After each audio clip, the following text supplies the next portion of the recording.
Hey, what's up guys? Welcome back to Binging with Babish, where this week we're taking a look at me, I guess. Oh my. Hello, my name is Andrew Ray, aka Binging with Babish, and I'm here to answer your questions via Twitter. This is cooking support.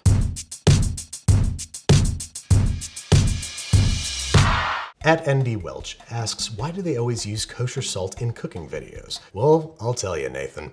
There are really three salts that you need to know about. There is table salt, the one that you're probably most familiar with, kosher salt, and flaky finishing salt. I like to call table salt baking salt because that's really all I use it for, because most recipes are developed using table salt. But that being said, it's not a great way to season your food when you're cooking because you can't pinch it. Kosher salt, on the other hand, you have complete control over. So you can see right now I have a big old pinch full of it, and there's no salt coming out of my fingers until I start to twist my fingers from left to right. It's also a more forgiving salt. It's a bigger grain of salt. You're less likely to oversalt your food than you would be with table salt. And then this is the totally optional salt. These are very light, flaky.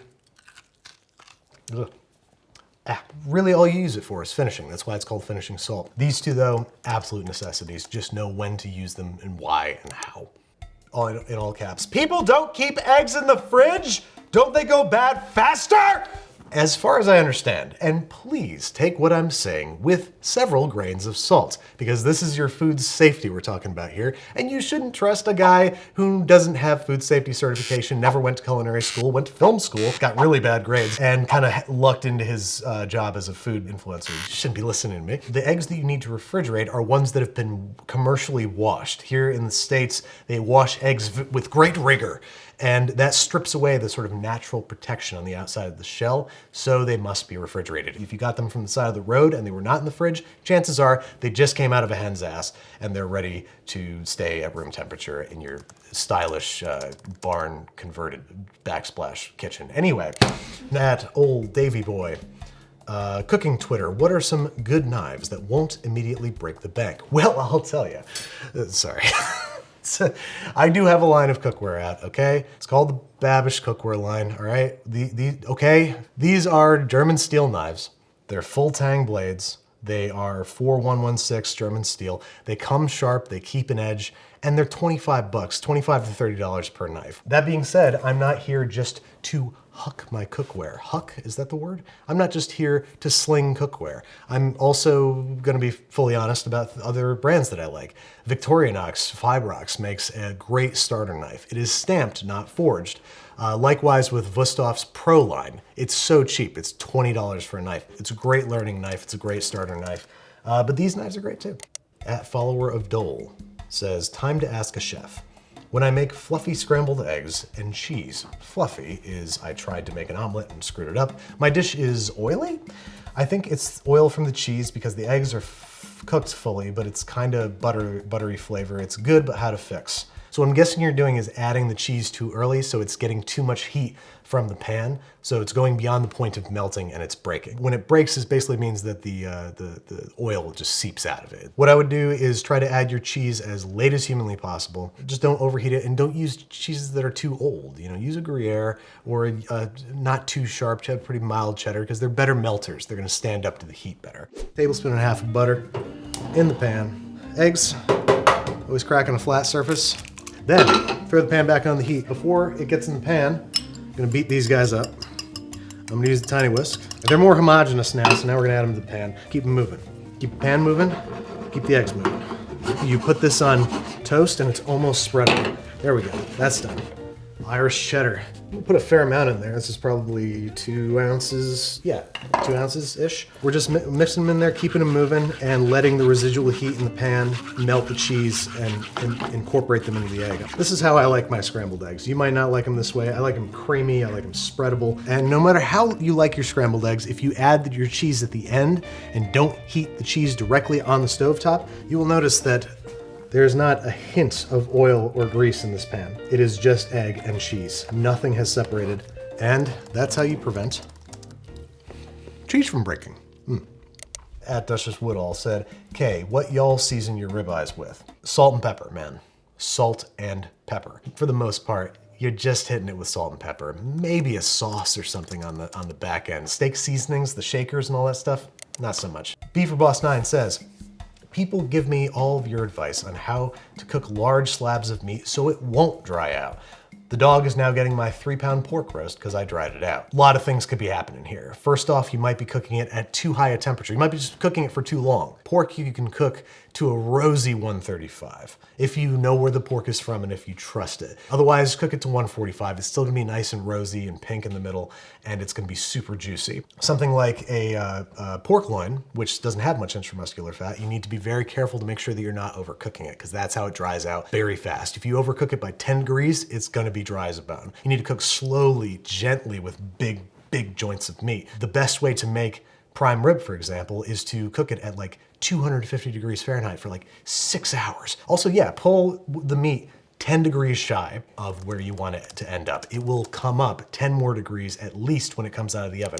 At Hawaiian Sea Witch, if you're cooking shrimp, why do you leave the tails on? Why? It's so f***ing inconvenient when you're eating and you have to use your hands to pick off the tails to make sure you get all the shrimp out. Yes, I just recently had shrimp pasta and I'm mad about it. It is absolutely inconvenient. You're right to be mad about it. Having shrimp tails on in pasta is ridiculous because if you don't want to eat with your hands, you're out of luck. You have to use your hands in some capacity if you've got shrimp tails on. That or you're spitting them out like an olive pit, which I don't think you want to do in a fancy restaurant. So shrimp tails in pasta makes 0 sense to me. I completely agree. That can really go f itself. From @JimKuras1. Are #bay leaves a hoax? I've been cooking with them for 30+ years and I'm not sure why. The only thing I know about them is that they're not actually supposed to be eaten. #cooking question. I personally don't fully know what they're for either, these mysterious bastards. From what I understand, they're supposed to lighten up otherwise very heavy dishes like stews and braises. They also play really well with seafood. You're not supposed to eat them, obviously, but if you want to see what they taste like, you just gotta, yeah, it's a minty, almost basil-y. Yeah, you're not supposed to eat them, but they do play really well in stews and braises, and if they are a hoax, they're the weirdest hoax I've ever heard of, because these things cost like 99 cents a ton. Jill Bean, aka @Jillybean, hardest fruit to cut? Mango. Anyone beg to differ? Come prove me wrong. #struggling. Is there a harder fruit to cut? Nope, I just ran through the entire list of fruits in my head. Mango is a very difficult fruit to cut. You could peel it first, but I like to just kind of go at it, kind of like an avocado. You want to try to get really as close to the pit as possible. It's thinner than you think. Same thing on the other side. Really straddle the pit. You're going to want to very carefully score this guy. You see that sort of spread apart mango action. And now that you've spread it open like this, you can just kind of chop it out. Try not to take any of the skin with you, but you can just sort of slice it off there. If I had to sum up the technique, it's like a modified avocado. With the avocado, of course, you remove the pit. For this, you have to be just a little bit more, ready to lose some fruit and ready to just have some weird oblong pieces like this guy. Megan Spencer @TheRealMeganS. @Binging with Babish. This one's actually for me. @Binging with Babish. I've tried your bagel recipe from Steven Universe twice now, and they don't brown up as much as yours and are only bubbly and browned on parts that touch the baking sheet. I have a traditional oven, not a convection. Do I need to be baking it higher than 425 Fahrenheit? I would say that's a good place to start.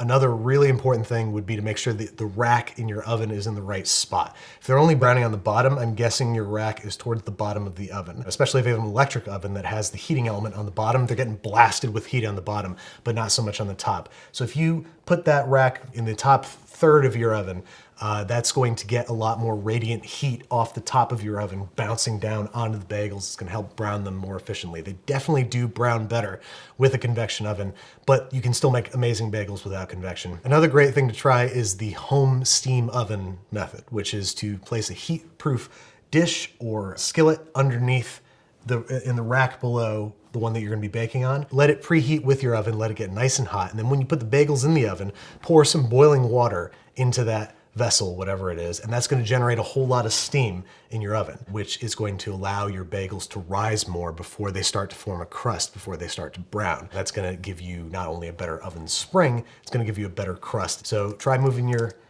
oven rack up to get more heat coming down from the top, and try the oven steam method. Let me know how it goes. Tag me.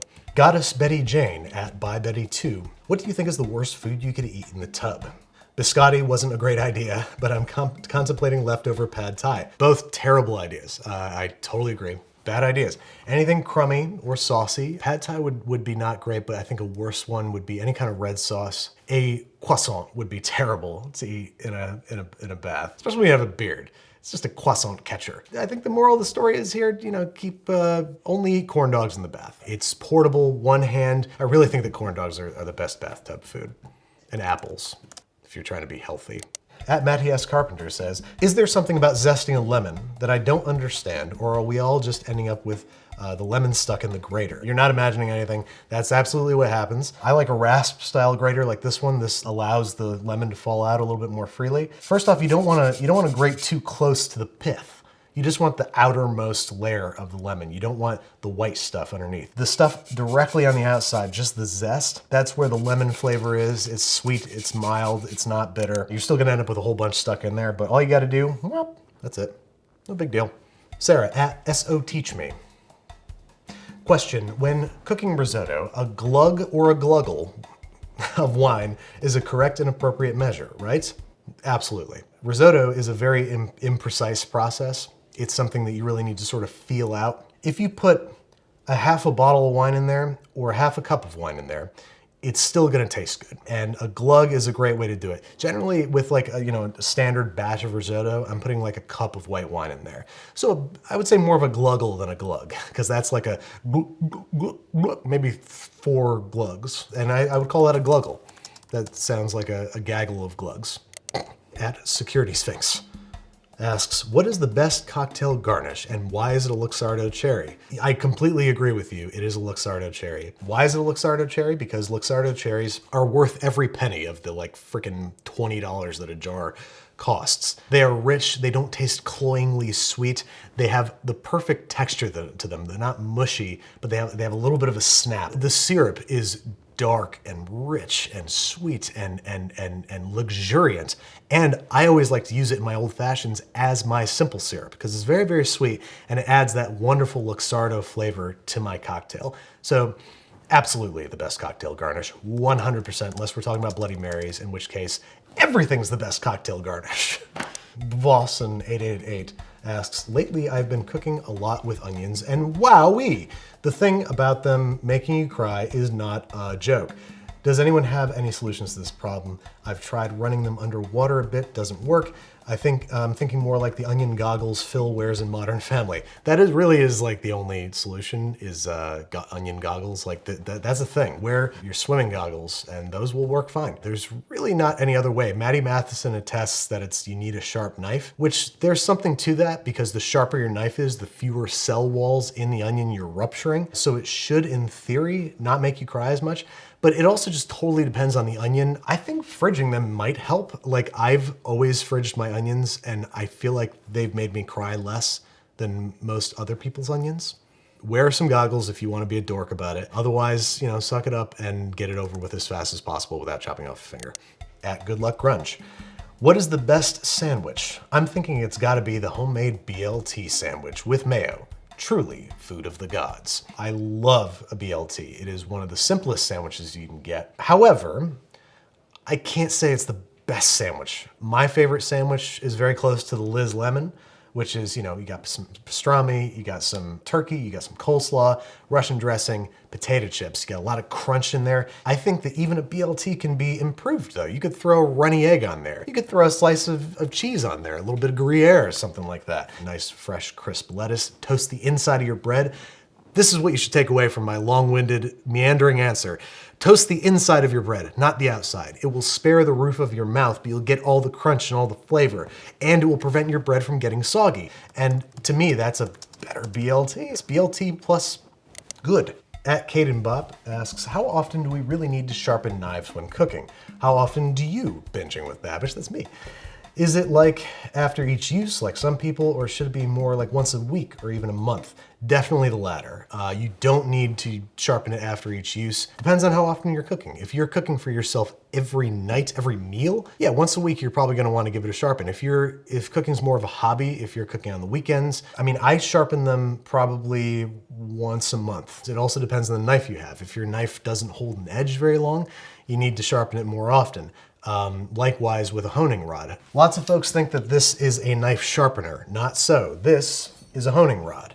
Your blade not only needs to be kept sharp, it needs to be kept straight. So use the honing rod to straighten out your edge. Not gonna make your knife sharp, but it's going to help your knife perform. Maybe get one of those little hand sharpeners to tide you over, and then once every few months, get it professionally sharpened, or use a whetstone if you are a crazy person like me and have several whetstones. At Women Enjoy Beer asks, cooking substitution question, can I sub evaporated milk for coconut milk? I'm not entirely sure. It really depends on what you're making. In baking especially, I can't recommend that you do that. I can't imagine that they interact the same way in baked goods. I can definitely imagine situations where you could swap them out, but it's gonna totally depend on what you're making. And I'm sorry I don't have more information there. You guys should have asked an actual expert. At Mandel Organa, let's start this discourse because Cicely and I, whoever Cicely is, need answers. Who in Star Wars would be a good cook? That's a great question. Let's run down the list, okay? Leia, I don't think so, because she is a boss general. She doesn't have time to cook. Luke, I could see him cooking, but it would be like gross Yoda stuff. It'd be root leaf stew out in the woods in the weird island planet where he lives. I don't think he cares that much about food. I think food is more of like a survival, like sustenance thing for him. Han, no way. Darth Vader, no. He's getting his nutrients through a tube or something weird. He's eating electricity or something. Chewie, maybe. I mean, he's one of the few people that has cooked in the movies. It's like from the Star Wars Christmas special, there is like a whole cooking segment. I think it was stewed bantha or something like that. Hey guys, thank you so much for all the amazing questions. Thank you, Wired, for having me. This has been Cooking Support.